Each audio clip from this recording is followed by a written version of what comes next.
What's up, guys? This is Ray, and welcome to Asian Filmist. And the movie we'll be talking about today is the 2005 film Train Man, directed by Murakami Shosuke and starring Yamada Takayuki and Nakatani Miki. And I decided to go back and watch Train Man. I had watched it a long time ago because it's February, and with February comes Valentine's Day, and it kind of gets me into the mood to watch a bunch of romantic, cheesy as hell movies, rom-coms or what have you. And I decided, if it's not a movie that I watched in the movie theater, it's going to be a movie themed after or inspired by Valentine's Day that I talk about with you guys. So Train Man, I think it's a classic amongst Japanese movie fans, and not only those, but also romantic movie fans. And Yamada Takayuki, this is one of his earliest films, and he's gone on to make quite a career. He's been in a lot of movies. He's been in pretty much everything. And if you watch Japanese movies regularly, you probably have seen at least 2 or 3 of his films. And so the story of Train Man, it's about this nerd, this otaku if you will,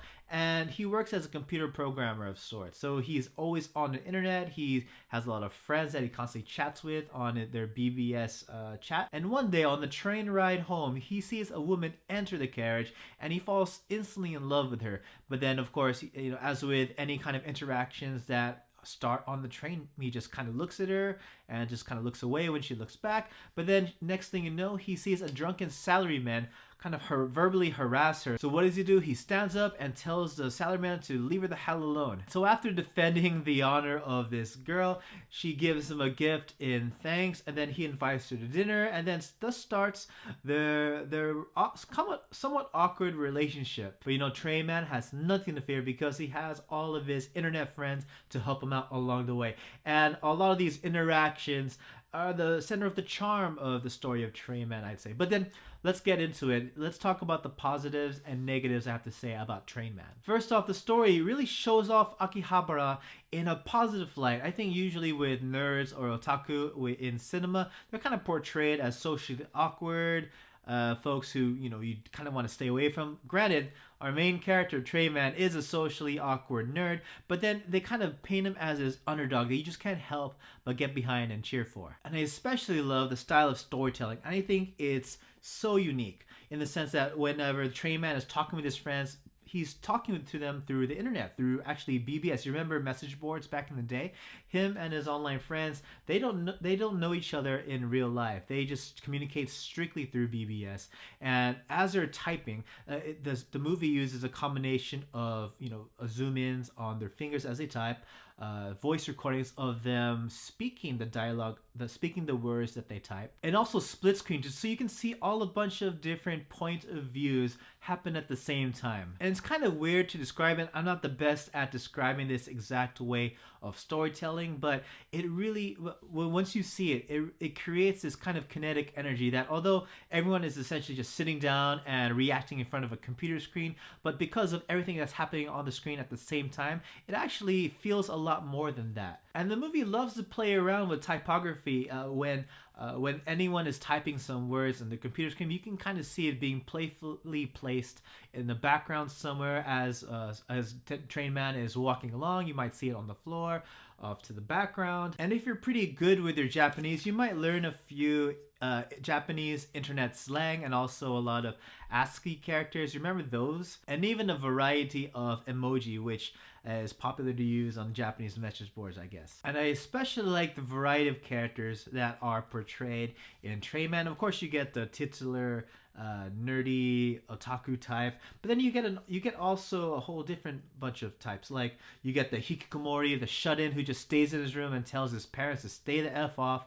You get the married couple, you get a nurse, you get a bunch of friends hanging out at a net cafe, and it's funny and it's colorful and it paints this really lively picture, especially when everyone is trying to give Train Man advice and cheer him on. I'm also in love with the music. Even to this day, just watching it, the music is very relaxing. It's kind of feel good. It's more than just elevator music, I'd say, but there's something about the soundtrack that of the ambiance that it sets that I just can't get enough of. And also, I love Yamada Takayuki's performance as the titular Train Man. I think for those of us who grew up as a nerd, who grew up as a geek, being in love with games or anime or comics, I think he's all of us at a certain point in our life. I mean, he's nervous, he's awkward, but at the same time, he's quite charming and easy to like. And that being said, let's talk about the negatives I have to say about Train Man. You know, sometimes Yamada's performance as Train Man, he does kind of take it a little too far. He stammers for a bit too long than what I would have liked. But at the same time, I can kind of accept it because, you know, it's kind of the center of the story. You have a socially awkward person, he's trying to get this girl, and all his friends are trying to cheer him on. And after watching it, I realized that I have some problems with the lead female played by Nakatani Miki. The character's name is Hermes, after the brand of cups that she gives to the Train Man as a thank you present. Like, he just kind of goes on and does his best, but I feel like there wasn't a strong enough reason why a girl like Hermes would fall in love back with a guy like Train Man. And at the same time, I thought the character itself was kind of flat. And the last negative I have to say is that sometimes I felt that the pacing can take a dump sometimes. It can be really slow, but then at the same time, it picks up a few scenes later. But that being said, overall, what did I think about Train Man? Even to this day, I absolutely love it. You know, negatives aside, it's one of those films I can easily watch and still enjoy no matter how many times and no matter after how many years I haven't seen it. And mainly because of the premise. You know, you have like I keep saying socially awkward because that's what he is. You have Train Man, he's kind of a geek, he's kind of an otaku, and not only myself but many of us, we've been through phases like that in our life, and his character just sings to us. And just to see his battles as he tries to win the girl of his dreams, yeah, of course. And I think it's a very unique adaptation. It's actually an adaptation of a novel. If you ever seen the original novel, it's written almost entirely in BBS chat script. Like, it's not like a standard novel by any means necessary. There aren't any like structured paragraphs. It's just mostly chat. And on top of that, if you're a second language learner, it's a bit difficult to read because not only do you get a lot of internet slang, you also get a lot of emoji. You won't realize our emoji until you actually see it in context. And the biggest thing I can appreciate about Train Man is, you know, not only is it a charming story of a nerdy guy trying to win the girl of his dreams, it's also a rather unique commentary on human interaction and the way we interact with each other in society.